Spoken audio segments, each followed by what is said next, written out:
Bonjour, durant le mois d'août, l'église baptiste de Joinville-le-Pont est fermée et chaque dimanche à 8 h, vous retrouverez une prédication de 15 à 20 minutes et c'est une série sur les psaumes. Donc aujourd'hui, nous allons aborder le psaume 2. Je vous rappelle que sur ma chaîne YouTube, vous avez une playlist qui s'appelle Série de prédications sur les psaumes. Elle sera en lien cliquable juste à la fin de chacune de ces prédications. Il suffira de cliquer et vous serez orienté vers ces prédications. Il y a déjà le psaume 2, le psaume 6, 14, 25, 27. Bon, vous regarderez.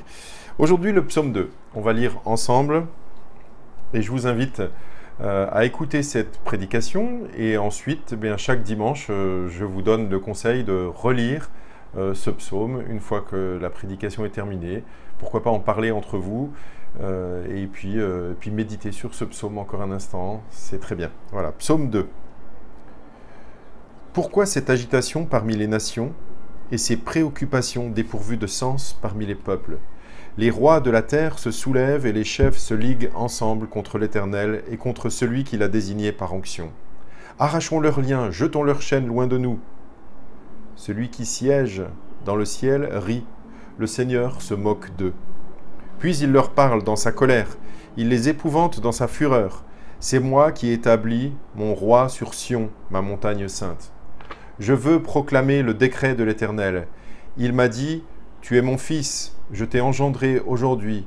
Demande-le-moi, et je te donnerai les nations en héritage, les extrémités de la terre en possession. Tu les briseras avec un sceptre de fer, tu les briseras comme le vase d'un potier. Et maintenant, roi, conduisez-vous avec sagesse. Juge de la terre, laissez-vous instruire. Servez l'Éternel avec crainte et réjouissez-vous tout en tremblant. Rendez hommage au Fils, de peur qu'il ne s'irrite et que vous n'alliez à votre perte, car sa colère s'enflamme rapidement. Heureux tous ceux qui se confient en lui. Alors je suppose que, comme beaucoup de chrétiens, quand vous lisez ce psaume 2, vous remarquez très vite qu'il est question de Dieu, l'Éternel, et de son Fils bien-aimé. Et forcément, on pense à Jésus. Dans les évangiles, on voit que Jésus est le Fils de Dieu, engendré. Et tout cela fait que quand on lit ce psaume, on ne pense pratiquement qu'à Jésus. Mais j'aimerais vous inviter à réfléchir aussi au contexte de départ. Ce psaume est écrit à un moment et il ne parle pas que de Jésus, ce n'est pas qu'une prophétie pour annoncer des choses dans l'avenir, mais c'est aussi pour dire des choses au moment où il est écrit. Donc vous voyez là déjà, pourquoi cette agitation parmi les nations et ces préoccupations dépourvues de sens parmi les peuples? Les rois de la terre se soulèvent et les chefs se liguent ensemble contre l'Éternel et contre celui qui l'a désigné par onction. Arrachons leurs liens, jetons leurs chaînes loin de nous. Je découpe ce psaume en 4 parties. Je viens de relire la première partie. Donc, il y a des agitations parmi les nations, parmi les peuples, et ces nations se liguent contre l'Éternel et contre celui qui l'a désigné par onction. Celui qui est désigné par onction, au moment de l'écriture de ce psaume, c'est le roi, en fait. Le roi est oint, désigné par onction, et donc c'est lui qui est censé régner, et donc il y a de l'agitation, et vous savez que le peuple d'Israël a été, quand on lit dans l'Ancien Testament, a été attaqué, et donc il y a de l'agitation. Et ça c'est le sens premier, mais on peut penser aussi à nous aujourd'hui, quand les gens rejettent Dieu, en fait, puisqu'il est dit pourquoi il y a cette agitation, pourquoi les gens semblent se liguer contre Dieu et contre son oint. On pense bien sûr à Jésus. Pourquoi les gens se détournent de Dieu, se révoltent contre lui ou ne s'intéressent pas à lui? La suite, versets 4 à 6, « Celui qui siège dans le ciel rit, le Seigneur se moque d'eux. » On voit là la présentation de Dieu dans le ciel, qui rit, qui se moque d'eux, comme quelqu'un qui n'est pas tremblant, qui n'est pas inquiété par l'agitation de tous ces rois, de tous ceux qui se liguent contre lui. Il rit, voilà. Puis, après avoir ri et se moqué, il est dit, il leur parle dans sa colère, il les épouvante dans sa fureur. C'est moi qui ai établi mon roi sur Sion, ma montagne sainte. Et là, on sent l'Éternel qui, du rire, passe à la colère et ne veut pas laisser les peuples se liguer contre son oint. Et celui qui a été établi roi sur Sion, bah, c'est le roi de Juda. Donc il a établi, au départ c'était le roi d'Israël, les 12 tribus, et puis après il y a eu la séparation. Au moment de David, il y a encore les 12 tribus ensemble, au moment de son fils Salomon aussi, mais après non. Et vous rappelez que David avait reçu une promesse, on lit ça dans 2 Samuel, au chapitre 7, et je vais lire du verset 12 au verset 14. Vous vous rappelez, c'est quand David avait eu cette idée de construire un temple pour l'Éternel, et qu'il en avait parlé au prophète Nathan, et que Nathan lui avait dit « Oui, bonne idée ». Enfin, je paraphrase, hein, il lui a dit « Super, fais-le ».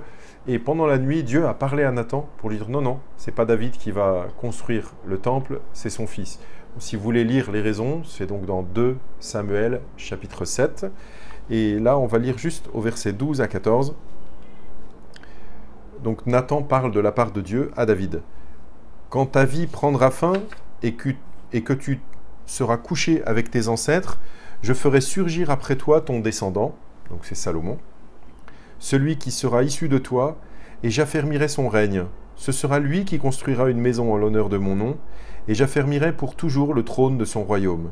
Je serai pour lui un père, et il sera pour moi un fils. » Et donc, on arrive dans ce psaume 2, il était dit qu'il était oint, et on arrive au moment où, verset 7, « Je veux proclamer le décret de l'Éternel. Il m'a dit, tu es mon fils, je t'ai engendré aujourd'hui. Demande-le-moi et je te donnerai les nations en héritage, les extrémités de la terre en possession. » Eh bien, déjà, c'était une promesse faite au roi d'Israël. Et normalement, si tout se passait bien, si les rois étaient fidèles, alors il devait avoir, c'était la promesse faite à Salomon, toujours à David plutôt, qu'il y aurait toujours un de ses descendants sur le trône et qui régnerait. Malheureusement, on sait comment ça s'est passé. Après Salomon, il y a eu la séparation en 2 royaumes et ça s'est pas très bien passé, tellement mal passé à un moment même que le peuple d'Israël a été envahi, la ville de Jérusalem a été détruite. C'est en 586 avant Jésus que ça s'est vraiment conclu. La ville détruite, le temple profané, détruit, et le peuple, pour la plupart, déporté à Babylone. Alors, dans le Nouveau Testament, on voit une citation de ce passage-là, du psaume 2. Il est souvent cité d'ailleurs, je ne vais pas toutes les citer, mais une, c'est dans Actes chapitre 13, au verset 29 à 33. L'évangile était annoncé, et voici ce qui est dit au moment de l'annonce de l'évangile. Après avoir accompli tout ce qui est écrit à son sujet, ils l'ont descendu de la croix et l'ont déposé dans un tombeau, mais Dieu l'a ressuscité. Il est apparu pendant plusieurs jours à ceux qui étaient montés avec lui de la Galilée à Jérusalem et qui sont maintenant ses témoins auprès du peuple. Nous vous annonçons cette bonne nouvelle. La promesse faite à nos ancêtres, Dieu l'a accomplie pour nous, leurs descendants, en ressuscitant Jésus conformément à ce qui est écrit dans le psaume 2. « Tu es mon fils, je t'ai engendré aujourd'hui. » Et donc, il y a cette annonce que dans le psaume 2, « Tu es mon fils, je t'ai engendré aujourd'hui », ça s'accomplit aussi en Jésus. Et heureusement, Jésus va être ce roi qui va s'installer durablement sur le trône d'Israël pour régner pour toujours. Parce que, comme je le disais juste avant, les rois d'Israël ont fini par être déportés avec le peuple. Vous voyez, dans ce psaume 2, le verset 9, il était dit « Tu les briseras avec un sceptre de fer, tu les briseras comme le vase d'un potier. » Mais malheureusement, la suite des psaumes même, enfin les livres des rois notamment, mais la suite des psaumes aussi nous montre que les rois n'ont pas toujours été sur le trône. Vous savez qu'il y a des psaumes qui relatent ce qui s'est passé après la déportation, et c'est une incompréhension pour le peuple, pour tout le monde. comment comprendre, alors que Dieu avait promis qu'il y aurait toujours un roi sur le trône d'Israël, comment comprendre qu'il n'y a plus de roi sur le trône, et puis il n'y a plus de temple, il y a plus, puis même plus personne n'est là quasiment en Israël. C'était vraiment dur à gober. Et ça nous aide sans doute à comprendre ces psaumes où il y a des cris de détresse qui signifient bien sûr une détresse psychologique de la personne qui écrit le psaume, mais en même temps qui exprime la détresse de tout un peuple déporté et qui ne comprend pas ce qui lui arrive et qui demande à ce que ça finisse. On lit le psaume 89 et on va lire du verset 39 au verset 52. Et donc, imaginez-vous bien que le peuple est déporté et voilà, c'est leur souffrance. Et pourtant, tu as rejeté, tu as repoussé celui que tu avais désigné par onction, le roi. Tu t'es irrité contre lui, tu as rompu l'alliance avec ton serviteur. Tu as déshonoré sa couronne en la jetant par terre. Tu as détruit toutes ses murailles, tu as mis en ruine ses forteresses. Tous les passants le dépouillent, il est un objet de mépris pour ses voisins. Tu as fortifié ses adversaires, tu as réjoui tous ses ennemis. Tu as fait reculer le tranchant de son épée et tu ne l'as pas soutenu dans le combat. Tu as mis fin à sa splendeur et tu as jeté son trône à terre. Tu as abrégé sa jeunesse, tu l'as couvert de honte. Jusqu'à quand, Éternel, resteras-tu caché? Jusqu'à quand ta fureur brûlera-t-elle comme le feu? Rappelle-toi quelle est la durée de ma vie et pour quel néant tu as créé tous les hommes. Quel homme peut vivre sans voir la mort? Qui peut sauver son âme du séjour des morts? Où sont, Seigneur, tes bontés d'autrefois, celles que dans ta fidélité tu avais promises par serment à David? Souviens-toi, Seigneur, de la honte de tes serviteurs. Souviens-toi que j'ai la charge de tous ces peuples nombreux. Souviens-toi des insultes de tes ennemis, Éternel, de leurs insultes contre les pas de celui que tu as désigné par onction. Et le psaume 2, verset 9 disait « Tu les briseras avec un sceptre de fer, tu les briseras comme le vase d'un potier. » Mais on se rend bien compte que ce n'est pas le roi d'Israël qui réussira à faire ça, puisque maintenant, ils sont déportés. D'où ces questions. Mais jusqu'à quand, Éternel? Et la fin de ce psaume 2 a une note plus peut-être stimulante. Et maintenant, verset 10, « Et maintenant, roi, conduisez-vous avec sagesse. Juge de la terre, laissez-vous instruire. Servez l'Éternel avec crainte et réjouissez-vous tout en tremblant. Rendez hommage au Fils, de peur qu'il ne s'irrite et que vous n'alliez à votre perte, car sa colère s'enflamme rapidement. Heureux tous ceux qui se confient en lui. » Alors là, évidemment, on ne peut pas s'empêcher de penser au Fils de Dieu, Jésus-Christ, venu sur terre, qui a été lui-même appelé, vous vous rappelez au moment où il s'est fait baptiser par Jean-Baptiste, il y a eu cette voix qui a dit « Tu es mon fils, voici, celui-ci est mon fils bien-aimé en qui j'ai mis toute mon affection ». Ça reprend une partie de ce psaume 2 où on avait lu « Tu es mon fils, je t'ai engendré aujourd'hui ». Donc comme pour montrer que Jésus est l'accomplissement aussi de ce psaume 2. Donc c'est bien Jésus, lui, dont il est question ici. Servez l'Éternel avec crainte et réjouissez-vous tout en tremblant. Rendez hommage au Fils, de peur qu'il ne s'irrite. Et je ne sais pas quelle est votre relation avec le Fils, Jésus, Jésus-Christ, Fils de Dieu, Jésus de Nazareth. Ici, il est dit « Rendez hommage au Fils de peur qu'il ne s'irrite et que vous n'alliez à votre perte. » Oh, je sais qu'il y a bien des gens qui se moquent de Jésus, qui ne s'y intéressent pas, qui se disent oh, « on fait ce qu'on veut ». Et d'ailleurs, ça ressemble un peu au début du psaume 2. Des agitations, les gens ils se liguent, ils se soulèvent contre Dieu et contre son Fils. Et donc, il y a bien des gens qui ne s'intéressent pas vraiment à Jésus, qui ne croient pas en lui, qui ne placent pas leur confiance en lui. Et on retrouve dans l'évangile de Jean, au chapitre 3, on va lire quelque chose au verset 16. Écoutez. Oui, chapitre 3, verset 16. En effet, vous connaissez ça je pense, hein. En effet, Dieu a tant aimé le monde qu'il a donné son Fils unique, afin que quiconque croit en lui ne périsse pas, mais est la vie éternelle. Dieu, en effet, n'a pas envoyé son Fils dans le monde pour juger le monde, mais pour que le monde soit sauvé par lui. Celui qui croit en lui n'est pas jugé, mais celui qui ne croit pas est déjà jugé, parce qu'il n'a pas cru au nom du Fils unique de Dieu.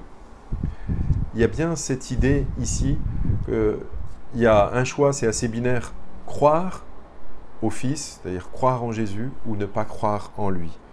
Croire, ici il est dit, celui qui croit, il n'est pas jugé. À un autre endroit, Jésus il dit, celui qui croit, il a la vie. Et il dit, celui qui ne croit pas, il n'a pas la vie. Et ici il dit, celui qui ne croit pas, il est déjà jugé parce qu'il n'a pas cru au nom du Fils unique de Dieu. Vous savez, Jésus a dit qu'il n'était pas venu pour juger, pour condamner, mais pour sauver. Donc pour l'instant, Jésus est celui qui sauve encore. Il n'est pas celui qui se met en colère, qui juge, qui condamne. Il est celui qui sauve. Et donc quand on lit la fin du psaume 2, il est dit « Rendez hommage au Fils de peur qu'il ne s'irrite et que vous n'alliez à votre perte, car sa colère s'enflamme rapidement. » Ça fait quand même un petit peu peur. Hein. On ne voit pas ici le Fils comme on a l'habitude de voir Jésus, surtout pour ceux qui ne le voient que dans une petite crèche, un petit Jésus dans la paille. On le voit comme tout mignon, tout gentil. Mais ce psaume 2 nous parle quand même de perte, d'irritation, de colère qui s'enflamme rapidement. Mais Jésus, quand il est venu, il a dit qu'il n'était pas là pour condamner, mais pour sauver. Mais jusqu'à quand ? En fait, il y a bien un moment où chacun se trouvera devant Dieu et jugé. Et donc, la fin de ce psaume 2 nous tend une perche, c'est comme l'Évangile, nous tend une perche. Oui, il y a la colère de Dieu face à ceux qui se révoltent contre lui, ceux qui ne placent pas leur confiance en lui, ceux qui ne veulent pas croire en lui. Mais il y a aussi l'espoir pour tous ceux qui se confient en lui. C'est la fin du psaume 2, écoutez-le. Heureux tous ceux qui se confient en lui. Et qu'est-ce que ça veut dire se confier en lui ? Se confier, c'est avoir confiance. Confiance, c'est avoir foi en Jésus. J'espère vraiment de tout cœur que vous avez cette confiance. Si vous avez cette confiance, alors ce psaume n'est pas un psaume qui doit vous inquiéter particulièrement. Vous êtes aimé de Dieu parce que vous avez décidé de le suivre. Si par contre vous vous opposez à lui, eh bien ça vaut le coup de méditer ce psaume 2 pour réfléchir à choisir le bon chemin. Parce que ce psaume 2 est comme c'est la palissade, hein, il est juste après le psaume 1.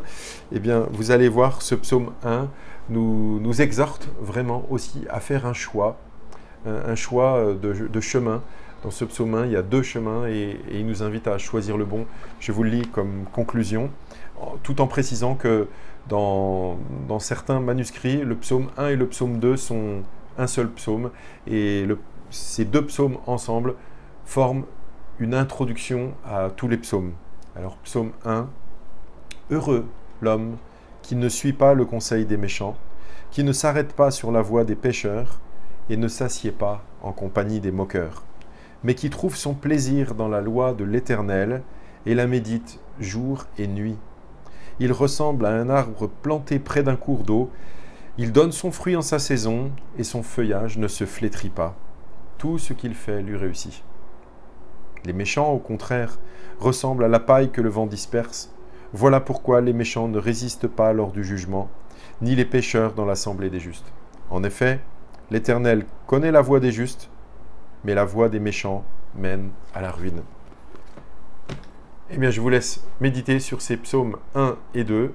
Je vous souhaite un bon dimanche. Je vous rappelle, pas de culte à l'église baptiste de Joinville-le-Pont durant tout le mois d'août et on se retrouve au mois de septembre. À la semaine prochaine, 8 h, sur cette même chaîne. Bye bye.